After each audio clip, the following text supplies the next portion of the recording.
Hello, YouTube. My name is MalferonMD, and I hear that you are interested in trying some Sapphire Steel, lovingly called Blue Steel. And so I thought I would slap something together as a sort of introduction into the fun, diverse, and just complex world of Blue Steel. I am a streamer. I play a lot of Blue Steel on Twitch. I have been playing Blue Steel a lot since set 4. I like to think that I know a fair bit about the color combo. I'm in no way a professional, but I do feel like I have a strong familiarity with this color combination, how to play it, and the different ways to kind of venture into it. But you know, one thing I really love to do is to kind of share my love of the color combo and all the things that it has to offer, and kind of wanted to offer some, a way to navigate how to get started with this beautiful journey of Blue Steel. So I wanted to put something together to help people that are either new to the color combo, new to the game, etc., and to kind of see where they would want to start while we are here in Whispers in the Well, set 10. So here we go. Now, to kind of start off with an outline, now I'm a physician in real life and we love our presentations. And so I thought we would begin with how all PowerPoints start, which is a sort of roadmap on where we're going to take the video. Now, the opening question will, of course, be why Sapphire Steel? And I'm probably going to refer to it as Blue Steel or BS, right? For most of the video, right? But to be more professional at the upfront, why Sapphire Steel in set 10. We'll go over some core concepts, terminologies, and I will give a sort of appetizer platter on a lot of the different decks that you may encounter in Blue Steel, kind of the crash course on how to approach them, how to play them, what typical play lines might look like, what typical mulligan strategies might look like. These are in no ways deep dive deck reviews. Those will come at a different time.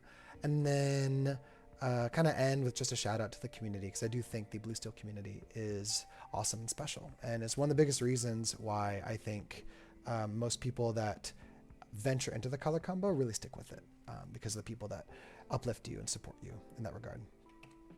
So starting off with why, right? Like, why would you pick Blue Steel compared to everything else, right?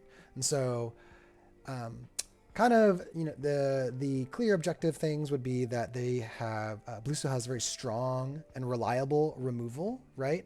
And so this was true before rotation in set 9, when you had things like Along Came Zeus and Let It Go. But it's true even now, right? Steel has abilities that can deal damage, right? Songs and actions. It has very beefy characters that can splash more damage. And then Sapphire has things like Hades, right? Which can just instantly ink a character on play. And then other cards like Sudden Scare, which can also just ink characters on play. It has really big ink characters, right? Things that are 6 cost, 7 cost, 8 cost, and Sapphire or Blue allows you to get to those characters faster and quicker. So they have a natural synergy there, where Steel has a lot of really big characters and Blue allows you to play them. Powerful big characters, things that have really big willpowers, very big strengths, right? And then are major threats on the board, which is a big appeal to me. I like big, strong characters.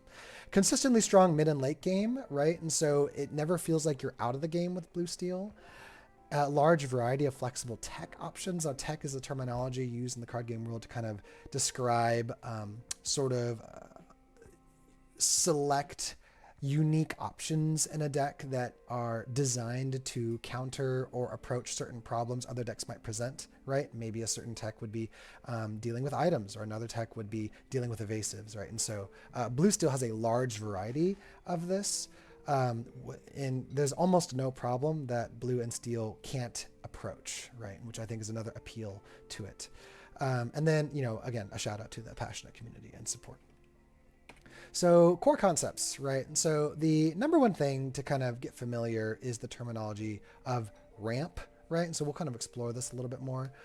So ramp is, I'm pretty sure it's a term pulled from Magic. I never really played Magic, but it's this idea that you are utilizing cards that allow you to ink additional times in a turn, which allows you to escalate how quickly you'll be able to play larger ink characters, right? And so if you have a card like Tipo or Sail Ads, right? See, we'll feature some of these cards later, that allows you to ink twice in a turn. You know, if you were playing 2 ink on that turn, the next turn, that allows you to play a 4 ink character. And so this is a core concept to understand, right? This terminology, and there is a lot of ramp options. There's different cards that will do this at different ink counts, right? Some cards allow you to ramp on 3 ink. Some allow you to ramp on 2 ink. Some allow you to ramp later in the game.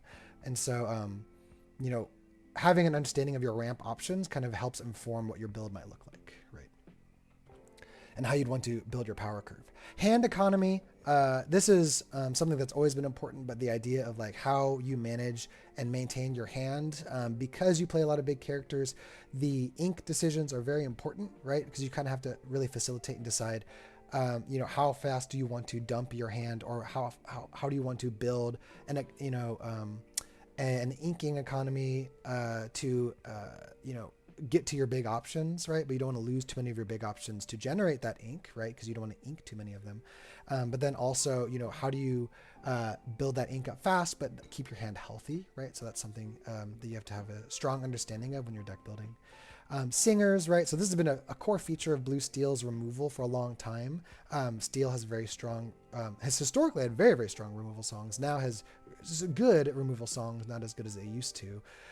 But still, like, this concept of laying down and setting up your board with good singers as you're building to your stronger characters later in the game, right? And so that's something to kind of gain an understanding of. So like there may be characters that are valuable because they are what's called sticky, right? Or the meaning that they're hard to get rid of singers. And then there's other cards that are more flimsy singers. And so kind of that the weight of them being a singer really comes into play. And whether they're 3 cost or 4 costs or higher really provides a lot of different value because of what they can sing. Inkable and uninkable strategies, right? So Blue Steel also is a unique deck in that it runs, it can run and will commonly run very high uninkable counts. And it's because it has a lot of different ways to deal with uninkable cards, right? And so you can dump or ink uninkable cards through certain cards in this color combo. And so, you know, it allows some riskier deck building in that regard, which is a little bit different than many other color combos. And then the concept of bombs, right? So you'll hear this terminology throughout the video. And bombs is simply the idea that's like it's a really big threatening character, usually like 6, 7, or 8 cost, that is an immediate threat or has immediate impact on the board that needs to be addressed or can really disrupt what someone else is doing. And so this core concept of like ramping while maintaining your hand while establishing your singers to buy time for your bombs until eventually you get to your bombs, right? So that's kind of like the easy approach and idea to most Blue Steel builds, which are known as ramp builds. And we'll kind of cover a lot of that more in the deck styles. So what do some of these cards look like, right? So your early game will often involve these cards, right? So here's a typical showcase of your 1-drops, right? Here's a typical showcase of your 2-drops. Now, the most popular cards within these will likely be your Captain Hooks, your Develop Your Brains, your Tipo, and your Sail to Azurite Sea. These are very, very core cards to many Blue Steel decks. The purpose of your 1-drops is almost always simply to buy time. You don't really care to... most builds will not care to quest with these. Most builds will not care whether these get banished or not. They're just simply there to buy time until you are able to get to your end game with all your bombs. Your second turn, your 2 ink turn, is very commonly a ramp turn. This is where your Tipo and your Sail comes in, which both allow you to ink an additional card during that turn. And this allows you to kind of blast off into the next phase of the game, which is the more meaningful phase for most Blue Steel decks. You have your Fire the Cannons to kind of fight and contest the board a little bit. You have your Develop Your Brains. And then, you know, 1 jump ahead is another form of turn 2 ramp. It's just a little less appealing because of it being uninkable. Your typical mid-game will look like these kind of like mid-range ramp options, right? So when you reach cards like Cinderella, which is a brand new legendary card in Whispers in the Well, very strong card. If you played a princess that turn, at the end of your turn, you can just ink any card, uninkable or inkable, into the inkwell and then draw another card to instantly replace it, right? So it allows you to efficiently build your inkwell. And then other cards like Kita, which allow you to exert her and look at the top 2 cards and put another one into your inkwell, right? So that kind of escalates your ink curve. And then something like Pleakley, which allows you to just ink one of your characters, right? Which can sound a little dicey, but when you have those 1-drops earlier, if they did their job, if they banished something, if they quested once, right, and you want to just ink them to get to your big bombs, and that's totally fine. And then there's a lot of different mid-range options. These pictures will not comprehensively cover all of them. We will mention a lot more in the deck styles, but some of your very common mid-range or mid-game cards you will see after you establish your ramp lines and you're trying to get to these as fast as possible will be cards like Tinkerbell, which has been around since set 1. Tinkerbell is a soul defining card in Blue Steel, always has been. When you play her, you splash one point of damage to every other card on your opposing player's board, right? And then when she banishes a character, you ping 2 damage onto another character, right? So she's a major threat. Cards like Jasmine, which is an evasive threat. Cards like Namari, which draws and discards and gets stronger as you do that. Cards like Goliath, which functions as a very good draw engine. This is a brand new legendary in set 10, Whispers in the Well, and at the end of each player's turn, they have to draw up to or discard down to 2 cards. So if you keep emptying your hand at the end of your turn, you keep drawing 2 cards just by having him on the board, which is pretty cool. And then cards like Scuttle, which is a very, very big body 5/5 quest for 2 and has ward, right? So you just have to challenge to deal with him in most cases. And then your end game, right, or your bombs will commonly look like these cards, and the songs that you will use to kind of solidify that end game or kind of get you through the mid game, right? And so, you can think of the songs as mid game cards as well, but they will most commonly either play a role to get you to the end game or will kind of play a large role in consolidating the end game. But Hades, Vincenzo, right? These are cards that have immediate impact on play. They are dealing damage. They are inking characters. Cards like Arthur, which when you play this character allows another character of yours to hit a readied character. So again, kind of putting a threat to the opponent's board and not allowing them to really hide, quote unquote. Cards like Ariel, which when you sing a song, you can pay more ink to deal more damage. So it kind of extends the reach of songs and really is a consistent removal engine. If not addressed, can really snowball a game. Cards like Headless Horseman, which when again like Vincenzo on play, you draw cards, both players draw 3, they discard 3, and then if there's actions in there, you do 2 damage per action discarded. And so these are just really big bodied threats that quest for a fair amount, but then also tend to swing or impact a board almost immediately, which thus the terminology bombs. And then you have your songs, right? Beyond the Horizon, which can threaten opponent's players' hands and refill your own, right, by discarding and drawing 3. And then, just removal songs like Strength of Raging Fire and He Hurled His Thunderbolt.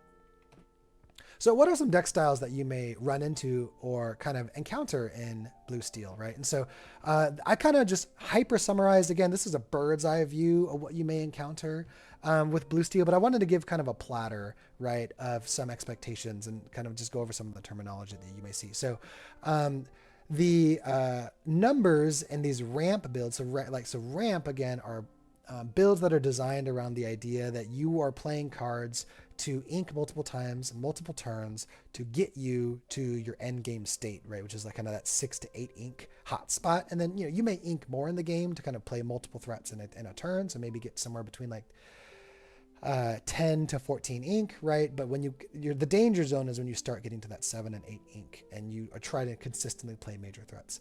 And so a lot of the builds may be terminology around how you kind of get to that end game state.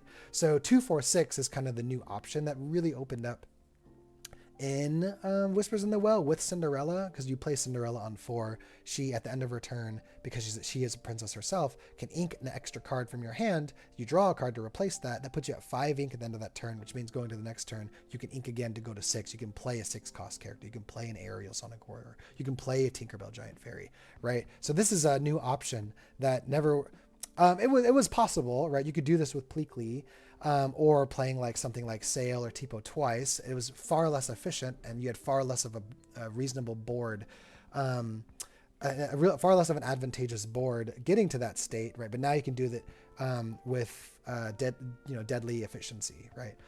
So 2-4-6 ramp is kind of that idea where you're using your turn 2 to play like a Tipo or Sail. You're getting to 4 ink the next turn. You play Cinderella, and then after that, you're able to play a 5-drop, a 6-drop, or whatever, and then you can kind of just keep going. So that's probably the most popular build. It definitely has its weaknesses, which we'll kind of touch on. There's 3-5-7 ramp, right, where you play a 1-drop like Captain Hook or something. You play a 2-drop like Black Heron, Calhoun, something to continue to threaten the board, maybe a Chicha, right, to maybe draw more. And then you would play a card that ramps on the 3rd ink, right, so like Mickey Mouse Detective can, when he's a 3-cost uninkable, when he's played, you can ink the top card off the top of your deck face down, right? Pleakley, right, which we featured earlier, who, you can ink one of your 1-drops or your 2-drops to kind of keep going. And then that allows you commonly to set up for a 5-drop. And then there's other 5-drops that can then ink again, right? So like Donald Duck, flat-footed detective, focused flat-foot, can ink, when he's played, he's a 5-drop. You ink the top card of your deck again, right? So that can get you to 7. So there's a couple other ways to set up a 3-5-7 ramp. This is a less popular build. I'd say it snowballs less harder, and it's takes a little bit more setup and combo pieces. It's just, but it's got its advantages. It allows you to contest the board a little bit earlier than like a 2-4-6 build, or at least it does it in a different and more consistent way. 2-4-5-7. So right, this is. At this point, it's like, well, this just sounds like, like number soup. But 2-4-5-7 is essentially, this is most commonly like a Kita line, so utilizing Kita. But it's this idea that, like, you're with your 4-drop, you're inking twice, but you're using, it's exerted ink, right? So maybe you have like a Kristoff, maybe you have like a Kita, right? And you're inking again, but that ink is not usable, right? And so after 4, you only have that ready to ink to play a 5-drop, but then the turn after you are able to play a 7 because you did ink twice, right? And so that's still a relevant power jump, and our 5-drops are still very strong, but it's a slightly different strategy than like a typical 2-4-6. And the curve line still matches more in line with 2-4-6 than 3-5-7. You have Kiwi Birds aggro, right? So this is a form of questing fast, right? So aggro is this terminology of where, you are playing characters with high lore counts at very early stages in the game to try to close the game out, get that 20 lore very quickly to win the game. And so, Kiwi Birds is just a fun terminology for a deck that was coined by, Jack Shadows and Harlan Sweet to, very famous old school Blue Steel players that, it uses a lot of warded characters, resist characters, strong bodied characters, and utilization of bodyguards with ward, especially with like Alice Savvy Sailor, to close out and clinch a game early, right? And then there's Jasmine Allies, which uses a lot of the kind of end game ramp curve. So they're like 5, 6, 7, looks very similar to most other decks, but the way they get there is very different. And they utilize a Jasmine 4-drop Shift Floodborn, which then can quest and search for allies. So you keep your hand healthy, you play ally threats, and then you can jump ahead and ink at a slightly later time, but you have a little bit more of a consistent early game. Right, and so and we'll feature some versions of these builds so you guys can get some familiarity, maybe try some of these builds out, and then kind of tinker around with what you want to do. There's a whole lot of different ways to play Blue Steel, and that's something that I really like to do on stream. And so some things that so Ocean Waves is a form of deck that I really try to showcase, and I would say is one of my specialty decks. It's very niche, but it's a lot of fun. And it utilizes things like Mama Odie, Jafar, Power Hungry Vizier, which essentially generates value off inking, right? The more you ink, when you ink, you ping damage. When you ink, you draw cards. When you ink, you do other things, right? So the concept of like inking is your value, which I think is pretty cool. Then you have Anna, so you have Heroes aggro, right? So there's a lot of old school hero synergy. So when you play heroes, you gain lore. There's Anna, True Hearted, which when she quests all heroes gain +1 lore. And so there's hey, come on, my dog, come here, sweet girl. Yeah.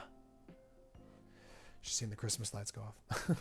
And then there's Detectives, which is a brand new archetype in Whispers in the Well, where this is using very strong bodied characters and kind of plays on a curve, right? Curve meaning like play a 1 drop, play a 2 drop, play a 3 drop, play a 4 drop.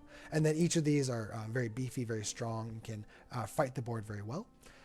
You have Scar Duck Allies, right? So you can utilize the legendary Scar, finally crowned, right? From Fabled, set 9, and which boosts allies. And then you can use a series of like, the nephews, right? The duck nephews, Huey, Dewey, and Louie, and a myriad of other cards to support each other by boosting their strength. You can draw a lot with Scar, and then you keep a large board that quests for a lot. This was more common in set 9 than it is in set 10, but it's still a viable option. And then you have things like items, right? Which is definitely, items was a core identity of Blue Steel prior to set 9. It's a lot clunkier now, but it is possible. But so it's definitely considered off meta. So what are some of these options, right? And so we'll go over lots of samples of decks. Again, we're not going to cover these in large detail. This is really meant to be a sampler and to kind of show you what you can explore, what you can do in Blue Steel. I would really encourage you to check out my YouTube, check out my Twitch to kind of see and kind of see a lot of these decks in action, get a lot of feedback on these decks. And, my Dreamborn lists are all public and open. And so if you ever want to see how I'm doing these lists, please feel free to, take those and manipulate those as you will. And then, and other people are definitely doing more than what's listed here, but this is a really good sampler of kind of what to expect, right? And so this is the deck that I've codenamed Sonic Boom. Essentially, this is a 2-4-6 ramp build that utilizes Aerial Sonic Warrior as a core removal engine. So a lot of the actions in the build revolve around, really pushing Aerial to her limits as the game goes on to catch up and solidify a win, right? And so there is a strong song package here of 14 songs, and I'm a big fan of some spice. I really like some really strange or unorthodox cards, right? So we have a single copy of Down in New Orleans, which this is a very underutilized card, but comes with a lot of hype if you hit it off. When you play this song, right? Look at the top 3 cards of your deck. If there's a character, location, or item that's 6 cost or less, you play it for free, right? So the idea of singing that with Aerial, playing a free Tinkerbell, pretty fun, pretty cool. It adds a lot of excitement to the game and allows you to snowball potentially. Is it not super consistent? Maybe, but that's a big feature of my decks. I like to have a little bit of sauce, as you would. But the kind of how you would mulligan for a deck like this is you definitely want to prioritize finding turn 2 ramps. You want to really find that Tippo or Sail in your opening hand. If you didn't find them, you want to hope to at least have found one of your Develop Your Brains, right? If you're on the draw especially. And Develop Your Brain allows your turn 1 play to hopefully dig a little deeper and find that Tippo or Sail. And then you're hoping to also have one of your 4 drops, right? Cinderella and Kita. If you have those 2 core components, one of your 2 drops and one of your 4 drops that ramps you continuously, it really doesn't matter what the rest of your cards are. They'll probably end up as ink anyway, as long as you draw into a lot of your threats, right? And so probably the dream line in a build like this is that you maybe play your hook, maybe you don't play hook, maybe you play develop, maybe you don't play develop, but you get your Tippo or your Sail, right? You then go into Cinderella. Cinderella ramps you to 5. Next turn you play Ariel, right? She's another princess, so she triggers Cinderella again. So that's on 6 ink. At the end of that turn, right, you go to 7 because of Cindy and Ariel. And then the next turn, you're probably down to 1 or 2 cards. You would ink to 8, right? You would play a 6 drop, ideally, maybe a Goliath or Tinkerbell, and then you would sing Down in New Orleans, right? With Ariel, you have you played a 6 drop, you have 2 ink left with 8 ink, right? You pay that, you do 3 damage to something, and with Down in New Orleans, maybe you play a free Tinkerbell or a free Goliath, and then Goliath draws you 2 cards, right? That's the super omega dream line, right? But there's many different ways to play the deck. But that's some of the craziness that the deck can do, right? So you're gaining value, you're singing songs, you're blank major threats, and eventually you just close out the game. So that's the Sonic Boom build. This is what I consider my main build this set. This is what I'm really trying to push to its limits and tinker around and test a lot. So you may see my list change a bit, but this is kind of where a good general core that I've found it at. So if it tinkers around from here, don't be too surprised, but this is kind of conveys a lot of what the build's trying to do.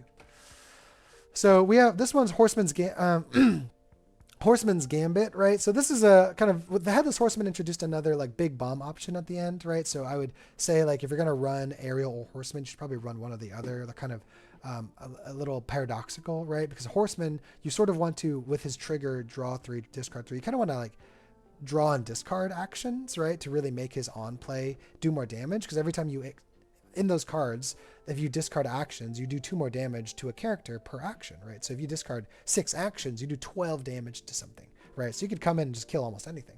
You could also do no damage, right? If you just discard a bunch of locations or characters or whatever. But he plays a big role in that, like he's a big body. He's 5/7 quest for 2. He is disruptive, right? So he can interrupt your opponent's plans by discarding some of their cards in their hands. And if you're getting rid of actions, right, you're dealing damage. And so he's another strong endgame threat. So, his action counts in Horseman builds, you typically want to do somewhere between like ideally 20 to 24. It's kind of like the sweet spot for trying to get consistent hits. And then he's also using the 2-4-6 ramp line, right? So you're using Tipos, you're using Sails, you're using Cinderellas, you're getting to your Goliaths, your Tinkerbells, maybe a Namari, and then you're playing your 7 drops and 8 drop threats. So that's kind of the general approach you want in the deck like this as well. So this is a build that I've codenamed Rat Behavior, right? It utilizes Ratigan as a strong endgame ward threat, right? Ratigan quests for 4. He's warded. He's 6/7. He's massive. Dealing with him is an extreme nuisance. And if he's unaddressed in even 1 or 2 turns, you just kind of win the game. He does come at a hard cost in that at the end of your turn, you have to ink something or he just vanishes. He's just gone. So you have to maintain that ink engine. So a lot of this build really focuses on, utilizing cards like Cluck and Kita, right, to keep inking. And so this is a 2-4-5-7 ramp deck, right?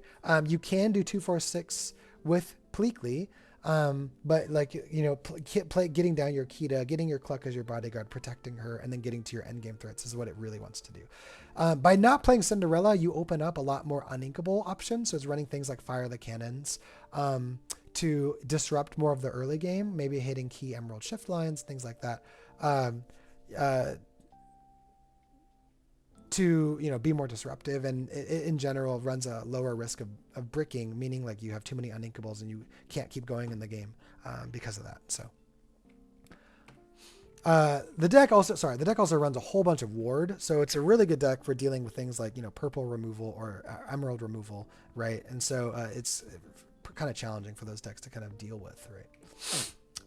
Here, we have Detectives. So this was introduced in Whispers in the Well. The Detectives is a very unique archetype. It plays very much like Amethyst Steel, Purple Steel builds, where you kind of just play on the ink curve you're on, right? So you want to play a 1-drop, a 2-drop, a 3-drop. The cool thing about Detectives is they have a lot of shift lines, right? So they can, they have Floodborns like Nick Wild, Judy Hopps, which can shift in at times they wouldn't expect and gain a lot of value.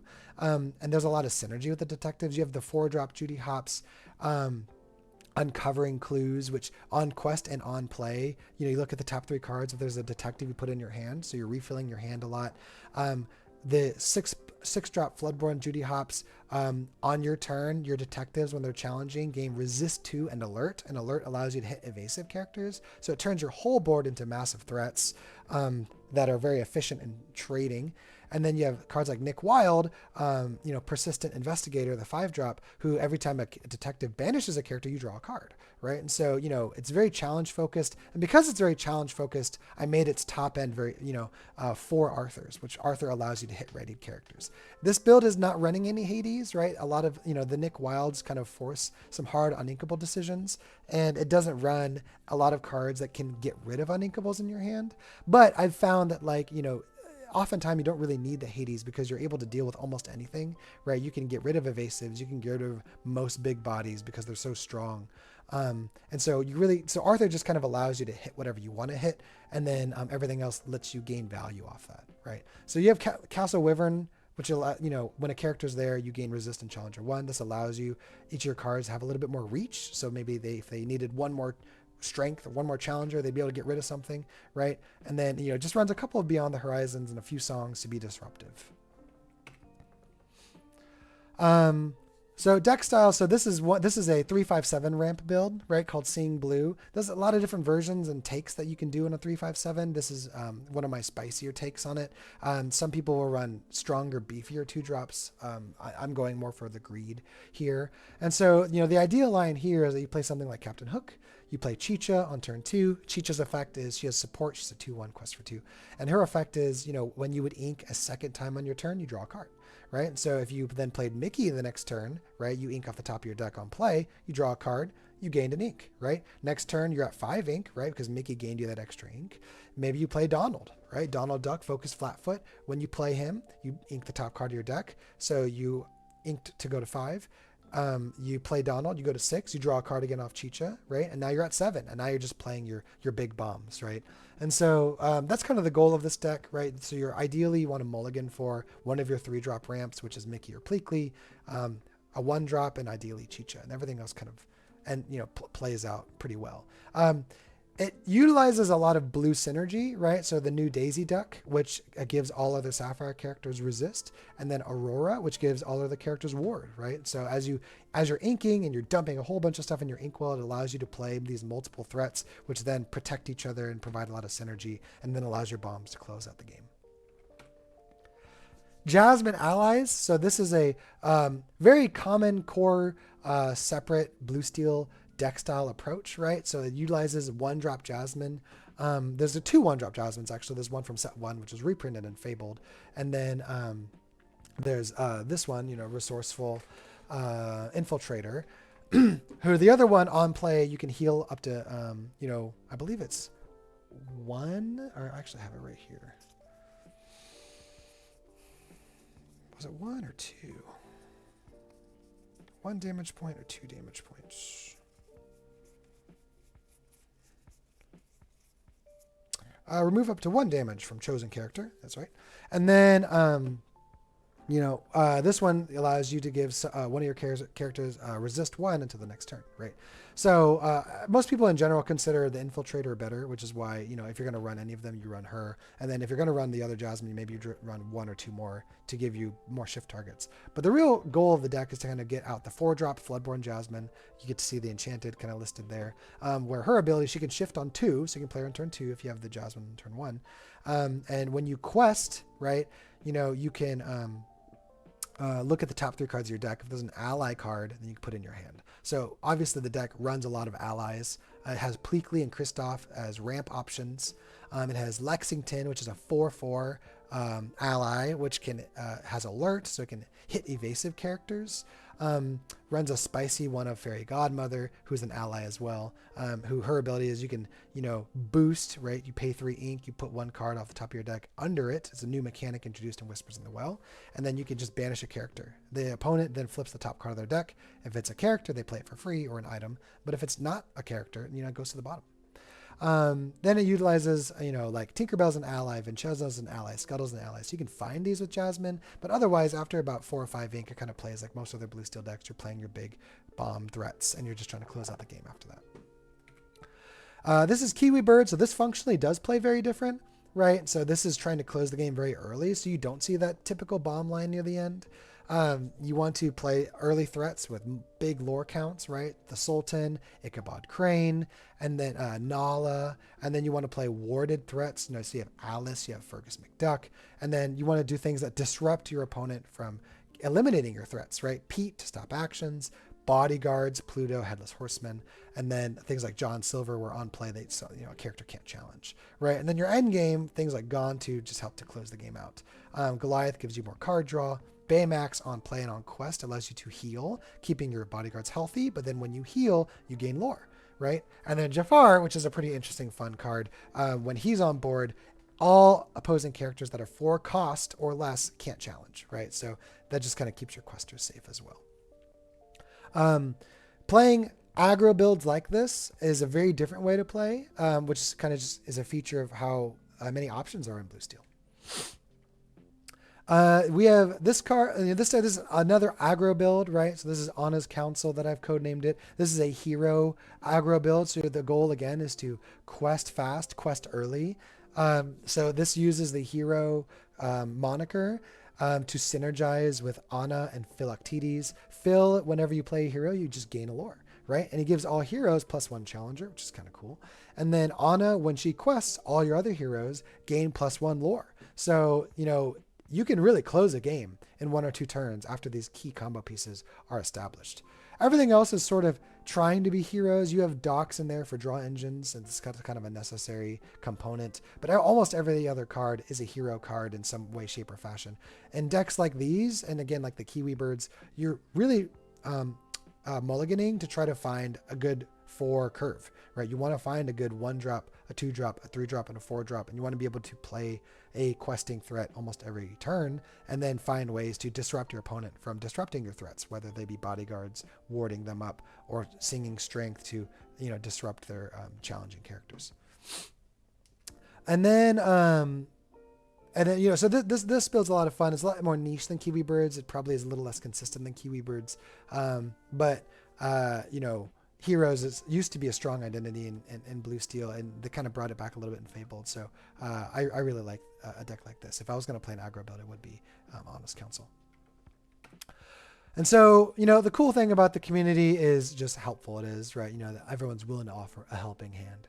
One of the big things that got me into Blue Steel and kept me in Blue Steel was just how great the community is. There's so many old school mentors and veterans of the color combo that have a lot of history and story behind them that they love to help and support new people trying to explore the color combo. There's a lot of content creators in Blue Steel. I think more so than most other color combos. You have YouTubers like Harlan Sweet, Create Rip Lungs. You have people that are very active on Twitter and X, people like Sky, people like RMB, and then, you just have a lot of people that have a lot of representation at tournaments. So I stream on Twitch, right? So, I'm one of the more well-known faces on twitch.tv for Blue Steel, and I have some YouTube presence. I'm trying to build a larger one.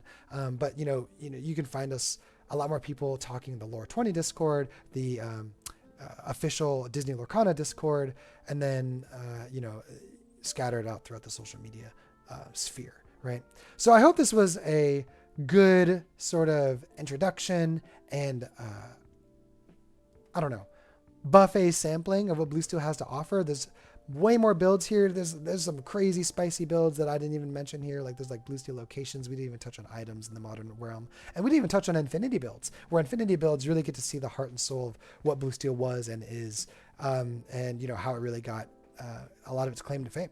And so, if you want to check out more of these, I'd encourage you check out the YouTube, check out the Twitch, where the Twitch right here is twitch.tv/MalferonMD. And if you have questions, hit me up. I love to provide feedback and get to know people in the chat. So hope you all stay blessed and take it easy out there. Peace.